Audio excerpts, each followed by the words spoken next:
Tersangka pencuri motor Herianto yang aksinya terekam kamera pengawas dan ramai di media sosial, tertangkap polisi dari Subdit 3 Jatan Ras Polda Sumsel di sebuah kamar hotel bersama teman perempuannya.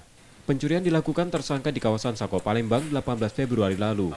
Saat itu tersangka melihat rumah korban dan melihat motor terparkir di teras dengan kunci masih berada di motor. Tersangka pun membawa kabur motor korban yang rencananya akan ia gunakan sendiri.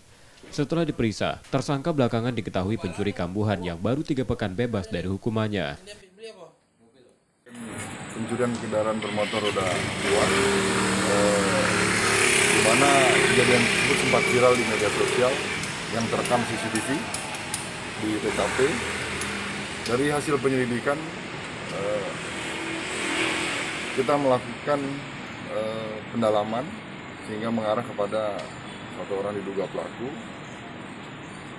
Kemudian setelah diamankan, berikut barang bukti yaitu 1 unit sepeda motor milik korban, kemudian celana, baju yang digunakan pada saat melakukan.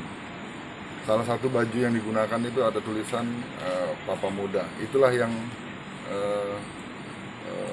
memudahkan atau mengidentifikasi lebih mudah pelaku sehingga kita bisa mengamankan. Tersangka kini kembali menjalani proses hukum dan ditahan di Polda Sumsel, serta terancam hukuman di atas 5 tahun penjara.